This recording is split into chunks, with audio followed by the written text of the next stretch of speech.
हम फिर से लेकर आ चुके हैं आप लोगों के लिए शाम की सभी ताज़ा और बड़ी खबरें। एक एक कर आपको सारी खबरों की जानकारी देंगे आज देश दुनिया में क्या कुछ हो रहा है।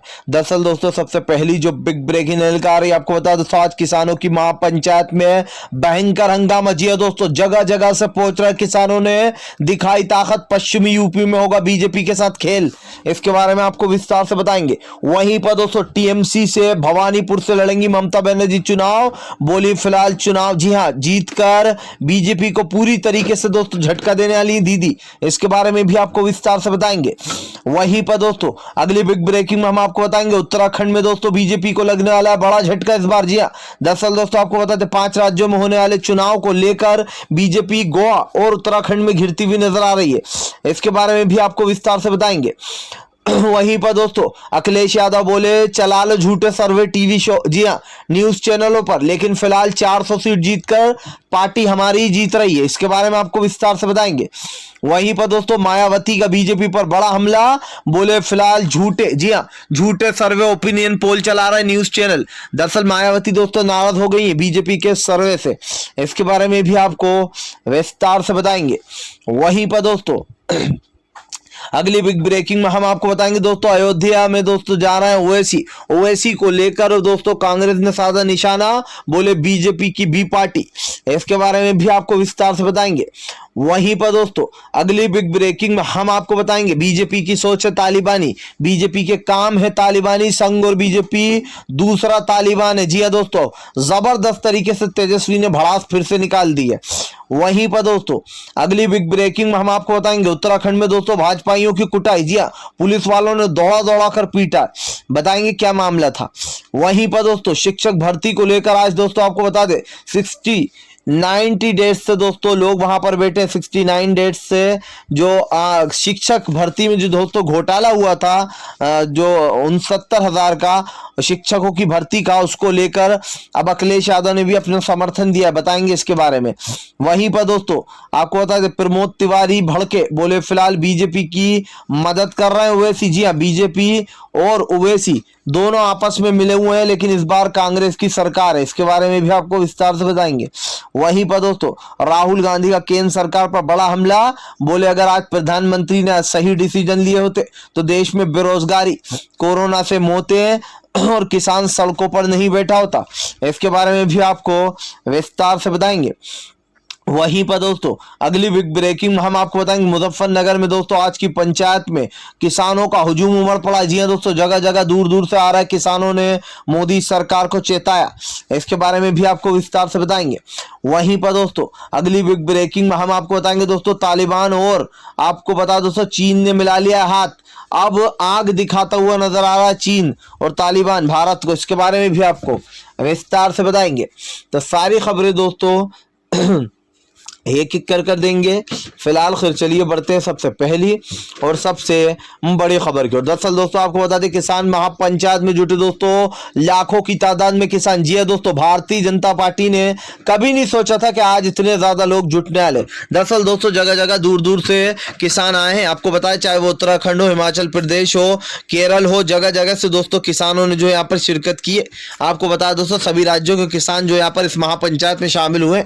नरेश टिकैत ने जो किसान पंचायत बुलाई थी, इसके बाद दोस्तों मुजफ्फरनगर में आज किसानों का जमावड़ा लगा। आपको बता दोस्तों भारतीय जनता पार्टी ड्रोन कैमरे से किसानों पर नजर रखे हुए।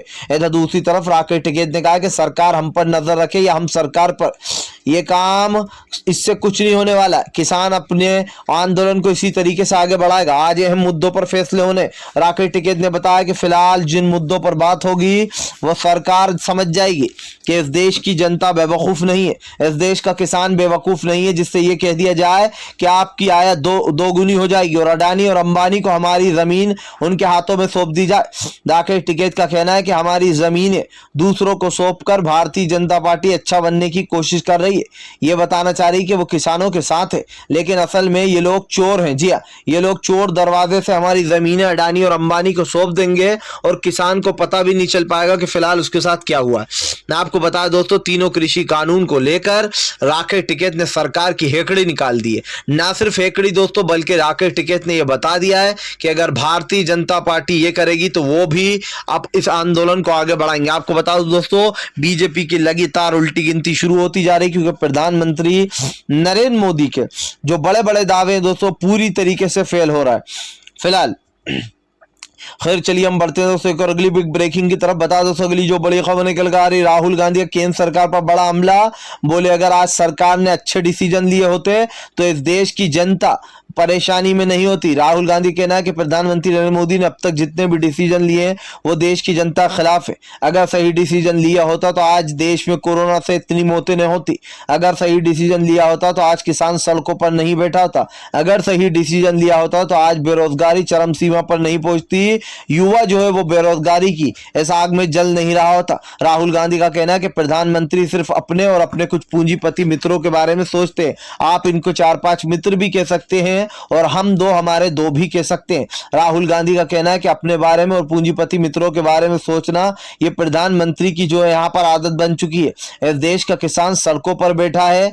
किसान अपनी मांगे पूरी करवाना चाहता है लेकिन ये सरकार निर्दयी है। ये सरकार को किसानों की तकलीफ दिखाई नहीं दे रही है। न जाने कितने किसानों ने अपनी शहादत दे दी। राहुल गांधी ने कहा कि कैसे प्रधानमंत्री नरेंद्र मोदी ने कोरोना काल में लोगों की जाने जाती हुई देखी, ऑक्सीजन का कोई इंतजाम नहीं था। उसके बाद भी प्रधानमंत्री नरेंद्र मोदी भरे पार्लियामेंट में झूठ बोलते हैं और ये कहते हैं कि फिलहाल ऑक्सीजन की कमी से एक भी जान नहीं गई। किसान इनको आंदोलन जीवी नजर आता है। आम जनता जिस तरीके के दोस्तों काम कर रही है, सरकार के खिलाफ मोर्चा खोल रही है, उसको लेकर सरकार साफ दिखाई दे रही है। ये बात साफ है दोस्तों कि भारतीय जनता पार्टी अपनी साक्षरता बचाने की कोशिश कर रही है, लेकिन इस बात को भी झुटलाया नहीं जा सकता कि बीजेपी की सरकार दोस्तों लगातार जिस तरीके का रवैया अपना रही है और जिस तरीके की दोस्तों बातें निकलकर सामने आ रही है, ये साफ है कि भारतीय जनता पार्टी अपने मुद्दों पर सही से टिकी नहीं है। फिलहाल चलिए हम बढ़ते हैं दोस्तों एक और अगली बिग ब्रेकिंग की तरफ। बता दोस्तों अगली जो बड़ी खबर निकल कर आ रही है टीएमसी में दोस्तों, आपको बता दें अब भारतीय जनता पार्टी को देगी टीएमसी बड़ा झटका। ममता बनर्जी ने किया ऐलान कि चुनाव जीतेंगे। जी भवानीपुर से सीट जीतकर भारतीय जनता पार्टी को देंगे बड़ा झटका। दरअसल दोस्तों भवानीपुर अब ममता बनर्जी का वोटिंग का रास्ता साफ हो गया है, क्योंकि जैसे कि मैंने आपको बताया 3 सीटों पर दोस्तों उपचुनाव होने जा रहा है, जिससे भवानीपुर से ममता बनर्जी चुनाव लड़ने वाली है। ममता बनर्जी ने साफ कर दिया है कि वो भवानीपुर से चुनाव लड़कर भारतीय जनता पार्टी का अंत कर देंगी। बता दोस्तों बीजेपी में लगातार जो यहाँ पर रोष बढ़ता चला जा रहा है बीजेपी के खिलाफ लोगों के बीच में। ये साफ हो गया है कि फिलहाल ममता बनर्जी को बड़ा झटका लगने वाला है, क्योंकि इस वक्त दोस्तों जो उत्तर प्रदेश के जो चुनाव हो रहा है उसको लेकर कहीं ना कहीं भारतीय जनता पार्टी बिजी है। ऐसे में दोस्तों ममता बनर्जी ने कहा कि फिलहाल जहां जहां जाएंगे बीजेपी वाले वहां करारी हार है, देश की जनता वोट नहीं देने वाली। मैं आपको बताता चलूं दोस्तों इस वक्त भारतीय जनता पार्टी के लिए सबसे बड़ी मुसीबत की जो बात है और जो काम होगा वो यही है कि फिलहाल इस वक्त बीजेपी की साख हिलती हुई नजर आ रही है। आप देखिए दोस्तों बीजेपी बड़े बड़े फैसले लेती है, लेकिन आज जिस तरीके की राजनीति आपके और हमारे सामने आ रही है बीजेपी की, ये साफ है कि फिलहाल भारतीय जनता पार्टी को बड़ा झटका लगता हुआ नजर आ रहा है, क्योंकि इस वक्त दोस्तों बीजेपी की बोलती बंद हो चुकी है फिलहाल। खैर चलिए हम बढ़ते हैं दोस्तों एक और अगली बिग ब्रेकिंग की तरफ। बता दोस्तों अगली जो बड़ी खबर निकल कर आ रही है उत्तराखंड में बीजेपी वालों को दोस्तों किसानों पुलिस वालों ने दौड़ा कर पीटा। दरअसल दोस्तों उत्तराखंड में भारतीय जनता पार्टी की पार्टी है, सरकार है, लेकिन दोस्तों उसके बाद भी उत्तराखंड में बीजेपी वालों को पुलिस वालों ने दौड़ा कर पीटा है। आखिर ऐसा क्या मामला था जो पुलिस वालों को ने नाव देखा न ताव और भाजपाइयों को कूटने लगे। दरअसल दोस्तों मामला जुड़ा है एक डिश टीवी से। भाजपा के एक नेता के ऊपर दोस्तों 60 करोड़ लूटने का जो यहाँ पर आरोप लगा है डिश टीवी में घपला करने का, जिसके बाद दोस्तों कुछ भाजपाइयों ने थाने को घेर लिया। आपको बता दें कोतवाली को घेर कर कुछ लोग जो यहाँ पर वहां पर हंगामा करने लगे। दरअसल अब बीजेपी की आदत बन चुकी है, अगर इनका कोई आदमी चोरी चकारी या घपले में पकड़ा जाता है तो फिलहाल ये लोग बचाने के लिए वहां पर क्या करते, धरना देने लगते। आपने देखा अभी हिंदुत्व के नारे लगे थे और ऐसे नारे लगे थे कि मुल्लों को काटो, इस तरीके के मुसलमानों को भड़काने की कोशिश की गई थी। उसके बाद जब उन लोगों को गिरफ्तार किया गया था तो इनके समर्थक थाने को घेर रहे थे। अब ये दोस्तों बीजेपी के लिए आम बात बन चुकी है। ऐसा ही उत्तराखंड में हुआ। 60 करोड़ के फर्जीवाड़े में दोस्तों जिस बीजेपी नेता को गिरफ्तार किया गया तो उसके समर्थक वहां पर हंगामा करने लगे, जिसके बाद फिर क्या था दोस्तों पुलिस वालों ने जो लाठीचार्ज किए तो दौड़ा कर पीटा, दौड़ा कर खदेड़ कर भगाया वहां से। ये साफ है दोस्तों कि बीजेपी जब से सत्ता में आई है इसको लगता है कि जो भी कर रही है सब सही कर रही है।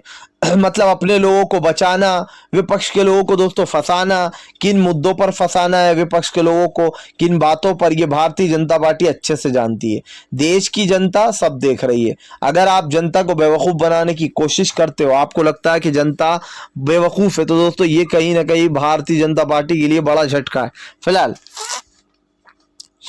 खैर चलिए हम बढ़ते हैं दोस्तों एक और अगली बिग ब्रेकिंग की तरफ। बता दोस्तों अगली जो बड़ी खबर निकल कर आ रही, जी हाँ, दरअसल दोस्तों आपको बता दें, अब भारतीय जनता पार्टी में नहीं रहेगी दोस्तों भारतीय जनता पार्टी की उत्तर प्रदेश में सरकार। अखिलेश यादव भड़के, बोले फिलहाल दिखाते रहे झूठे सर्वे, इस बार 400 से भी ज्यादा सीटें लेकर आ रही है सपा। जी हाँ, दरअसल दोस्तों आपको बता दें, अखिलेश यादव का कहना है कि इन दिनों टीवी चैनल्स पर झूठी खबरें चलाई जा रही हैं, और वो झूठी खबरें ऐसी वैसी नहीं, जानबूझकर एक षड्यंत्र रचा गया। अखिलेश यादव का कहना है कि फिलहाल सर्वे कुछ भी बताए, लेकिन इस बार जो यहाँ पर हमारी सरकार साफ साफ बनती हुई नजर आ रही है। अखिलेश यादव ने साफ कर दिया कि फिलहाल इस बार सपा 400 से ज्यादा सीटें जीतकर बीजेपी का सफाया करने वाली है। आपको बता दोस्तों, और जो सबसे पहली पसंद अगर कोई उत्तर प्रदेश की दिख भी रहा है तो वो अखिलेश यादव ही हैं। लोग अखिलेश यादव को दोस्तों पसंद कर रहे हैं, न सिर्फ पसंद कर रहे हैं बल्कि अखिलेश यादव को दोस्तों वोट भी दिए जा रहा है। इससे एक चीज तो साफ है कि भारतीय जनता पार्टी जो भी करे दोस्तों, लेकिन उसको कहीं ना कहीं झटका तो लगता हुआ नजर आ रहा है। क्योंकि आप देखिए कि आज जिस तरीके की दोस्तों राजनीति चल रही है, जिस तरीके की रणनीति चल रही है, बीजेपी को बहुत ही बड़ा झटका लगने वाला है। और यह साफ है कि बीजेपी कितनी ही कोशिश कर ले दोस्तों, इसकी साख सख्ता हिलने वाली है। क्योंकि अब तक के दोस्तों जो आंकड़े निकल कर सामने आए वो यही बताते हैं कि अखिलेश यादव की पूर्ण बहुमत के साथ उत्तर प्रदेश में सरकार बन रही है। बीजेपी दोस्तों इन पीन पौने तीन करती रहे, लेकिन इस बात को झुटलाया नहीं जा सकता कि पूरी तरीके से अखिलेश यादव ने बोलती बंद कर दी है फिलहाल। खैर चलिए हम बढ़ते हैं दोस्तों एक और अगली बिग ब्रेकिंग की तरफ। बता दोस्तों अगली जो बड़ी खबर निकल कर आ रही है वैसी है, बीजेपी की बी पार्टी करा रहा है बीजेपी का फायदा। जी हाँ, दरअसल दोस्तों आपको बता दें, कांग्रेस के दोस्तों वरिष्ठ नेता और दोस्तों आपको बता दें प्रमोद तिवारी ने ओवैसी को घेर लिया। दरअसल प्रमोद तिवारी का कहना है कि असदुद्दीन ओवैसी बीजेपी का फायदा कराने में लगे हुए, वो बीजेपी की बी पार्टी बन चुके। असद ओवैसी और बीजेपी की मिलीजुली सरकार है, और ऐसे में प्रमोद तिवारी ने कहा कि इस बार भी असदुद्दीन ओवैसी की जमानत तक जब्त हो जाएगी, उन्हें उत्तर प्रदेश से एक भी सीट मिलने वाली नहीं है। आपको बता दें दोस्तों, असदुद्दीन ओवैसी को लेकर लोगों ने कई बातें करना शुरू कर दिया। साफ बात यह है कि ओवैसी दोस्तों जहां पर भी जाते हैं वो बीजेपी का फायदा करा डालते हैं। मैं ये नहीं कहता कि मिले हुए हैं, लेकिन हाँ इनडायरेक्टली नहीं, लेकिन दोस्तों डायरेक्टली नहीं तो इनडायरेक्टली फायदा ओवैसी करा जाता है। क्योंकि बीजेपी ओवैसी के बोल पकड़ती है और फिर उनको हिंदुत्व में यूज किया जाता है। अब इसको लेकर प्रमोद तिवारी ने साफ कहा कि देश की जनता सब कुछ समझ रही है, जनता को सब कुछ नजर आ रहा है कि भाजपा किस तरीके की राजनीति कर रही है और इसकी राजनीति दोस्तों कहां तक जा रही है। आप समझिए, आज देश के जो हालात है दोस्तों, उन हालातों से कहीं ना कहीं इन हालातों से ये लगाया जा सकता है दोस्तों कि फिलहाल जो भारतीय जनता पार्टी जिस तरीके की राजनीति कर रही है इसको भूला नहीं जा सकता। क्योंकि दोस्तों हमने पहले भी देखा है कि बीजेपी जिस तरीके की राजनीति करती है वो आपके सामने, और बीजेपी ओवैसी का यूज भी करती है। इसीलिए प्रमोद तिवारी ने ओवैसी का नाम लिया कि फिलहाल वो बीजेपी की बी पार्टी बन चुके। और ये आरोप दोस्तों ओवैसी पर आज से नहीं लग रहा है, आरोप ओवैसी से पर कब से लग रहा है ओवैसी साहब पर। ये साफ है कि कहीं ना कहीं दोस्तों धुआं वहीं से उठता है जहां पर आग लगी होती है, और कुछ ना कुछ तो हो रहा है दोस्तों। जो भारतीय जनता पार्टी कुछ कर ओवैसी को अपना षड्यंत्र में शामिल कर लेना चाहती है, और बेसिकली हिंदुत्व के बल पर ये चुनाव लड़ती है बीजेपी, और ऐसे मुद्दे उठाती है जिसमें हिंदू मुसलमान हो। आप देखिए कि अभी तो उत्तर प्रदेश के चुनाव में 3 महीने का समय है, लेकिन उससे पहले ही जगह जगह मारपीट, मुसलमानों से जय श्री राम के नारे, इस तरीके का षड्यंत्र रचना शुरू हो गया फिलहाल। चलिए हम बढ़ते हैं दोस्तों एक और अगली बिग ब्रेकिंग की तरफ। बता दोस्तों अगली जो बड़ी खबर निकल कर आ रही है, आपको बता दोस्तों उत्तर प्रदेश में बिगड़ते जा रहा है हालात दोस्तों, रहस्यमय बुखार। जी हाँ दोस्तों, कई बच्चों की 100 की मौत हो चुकी है और 50 अभी भी गंभीर रूप से घायल बताया जा रहा है। दरअसल दोस्तों उत्तर प्रदेश में एक नई बीमारी आ गई है, और दोस्तों ये बीमारी जो है रहस्यमय बुखार है, जिसको लेकर लगातार दोस्तों मौतों के आंकड़े बढ़ते चले जा रहे हैं, जिसको लेकर विपक्ष ने योगी पर निशाना साध दिया। आपको बता दें अखिलेश यादव समेत दोस्तों कई लोगों ने योगी आदित्यनाथ से सवाल पूछा कि क्या फिलहाल यही है वो देखभाल। जी आज उत्तर प्रदेश की जनता सेफ नहीं है। बच्चों के साथ जिस तरीके की चीजें हो रही हैं और उनकी जाने जा रही हैं, इसको लेकर दोस्तों सवाल उठ गए। साफ दिखाई दे रहा है दोस्तों कि भारतीय जनता पार्टी को लेकर इस वक्त लोगों के मन में जो डाउट है, जो सवाल उठ रहे हैं, उन सवालों के जवाब खुद बीजेपी के पास भी नहीं है। और इस बात को दोस्तों झुटलाया भी नहीं जा सकता कि बीजेपी अपनी बातों से कहीं ना कहीं बचने की कोशिश कर रही है। आप देख लीजिए कि आज बीजेपी की जो राजनीति है वो आपके सामने कि उत्तर प्रदेश में 100 की जान चली गई है, 50 अभी भी गंभीर रूप से, और दोस्तों रहस्यमयी बुखार आया जिससे उलझने के लिए अभी तक सरकार के पास शायद कोई वो बचा नहीं है फिलहाल। खैर चलिए हम बढ़ते दोस्तों एक और अगली बिग ब्रेकिंग की तरफ। बता दोस्तों अगली जो बड़ी खबर निकल कर आ रही। जी दरअसल दोस्तों आपको बता दें आज महापंचायत में हो रहे हैं बड़े फैसले। राकेश टिकैत भड़के बोले फिलहाल ये सरकार पूंजीपतियों के लिए काम करती है। जी सारे किसानों ने एकजुट होकर एक आवाज में लोगों से अपील की है कि उत्तर प्रदेश में भारतीय जनता पार्टी को हराना है। इस बार 2022 के लक्ष्य का यही है कि फिलहाल बीजेपी को किसी भी तरीके से सत्ता में नहीं आने देना। आपको बता दोस्तों भारतीय जनता पार्टी के खिलाफ लगातार आम जनता जो है यहाँ पर भड़की हुई। इस बार आपने देखा कैसे लोग बीजेपी के खिलाफ नारेबाजी भी कर रहे हैं और साफ दिखाई दे रहा है दोस्तों कि इस वक्त की जो राजनीति है, जिस तरीके की बातें चल रही हैं, उससे साफ दिखाई दे रहा है कि बीजेपी की दोस्तों बुरी तरीके से फजीयत होने वाली है। बीजेपी कितना ही वो कर ले दोस्तों, लेकिन इस बार ये साफ है कि फिलहाल बीजेपी की बुरी तरीके से भद्द पिटाई होने वाली, क्योंकि इस बार देश की जनता दोस्तों अपने मुद्दों पर, असल मुद्दों पर इस सरकार को घेर रही है। सवाल वही है जो आम जनता के हैं, जवाब सरकार के पास है नहीं। सवालों के जो घेरे में है दोस्तों सरकार घिरती चली जा रही है। साफ ऐलान कर दिया गया कि अगर बीजेपी की सरकार ने कोई भी कुछ भी जो यहाँ पर चाल करने की कोशिश की तो फिलहाल इस देश की जनता जवाब मांगेगी। और ये बात साफ है दोस्तों कि बीजेपी सवालों के घेरे में आ गई है फिलहाल। चलिए बढ़ते हैं एक और अगली बिग ब्रेकिंग की तरफ। बता दोस्तों अगली जो बड़ी खबर निकल कर आ रही। जी दरअसल दोस्तों आपको बता दें अब जो है यहाँ पर एक बार फिर से भारतीय जनता पार्टी को दोस्तों बड़ा झटका, टीएमसी में शामिल हुए दोस्तों बीजेपी के दिग्गज नेता। दरअसल दोस्तों आपको बता दें अब जो है शोभेंद्र जो राय है दोस्तों वो बीजेपी को छोड़कर आपको बता दें टीएमसी में शामिल होगा। शोभेंद्र राय ने टीएमसी में शामिल होने के बाद कहा है कि फिलहाल वो टीएमसी के साथ मिलकर अच्छे काम करना चाहते हैं। जी बीजेपी में उनका कुछ भी कैरियर नहीं था, इसीलिए उन्होंने बीजेपी को छोड़ा है। आपको बता दोस्तों शोभेंद्र राय ने साफ कर दिया है कि फिलहाल वो टीएमसी के साथ कदम से कदम मिलाकर चलेंगे। दोस्तों साफ दिखाई दे रहा है कि बीजेपी का धीरे धीरे कर सारा किला जो खड़ा किया गया था बंगाल में, वो धीरे धीरे कर ढहता जा रहा है। दोस्तों अमित शाह और प्रधानमंत्री नरेंद्र मोदी जो बड़े बड़े बोल रहे थे, उनकी पूरी तरीके से बोलती बंद हो चुकी है, क्योंकि धीरे धीरे कर बीजेपी की साक्षरता खत्म होती जा रही है फिलहाल। चलिए हम बढ़ते हैं दोस्तों एक और अगली बिग ब्रेकिंग की तरफ। बता दोस्तों अगली जो बड़ी खबर निकल कर आ रही। मायावती भड़की, बताया बीजेपी के सी वोटर सर्वे को फर्जी। जी दरअसल दोस्तों मायावती ने मोदी के खिलाफ ही मोर्चा खोल दिया। मायावती का कहना है कि वो बहुत ही ज्यादा दुखी है जिस तरीके से झूठे सी वोटर सर्वे बताया जा रहा है, इसको लेकर वो बहुत ही ज्यादा दुखी चल रही है। मायावती ने कहा आज इस देश की मीडिया जिस तरीके से काम कर रही है बहुत ही दुर्भाग्यपूर्ण है। मायावती ने कहा कि ये जो सारे सर्वे बताए जा रहे हैं ब्राह्मण को लेकर भी ये सब कुछ फर्जी है, ब्राह्मण मोदी सरकार के साथ हो ही सकता है। आपको बता दोस्तों इन दिनों मोदी सरकार झूठे सर्वे चलवा रही है और ये बताया जा रहा है इन सर्वों में कि देखिए कैसे बीजेपी की सरकार उत्तर प्रदेश में बन रही है। जबकि दोस्तों आपको याद होगा कि बंगाल में जीत रही थी ममता बनर्जी ही, लेकिन क्या क्या न्यूज चैनलों ने चलाया था।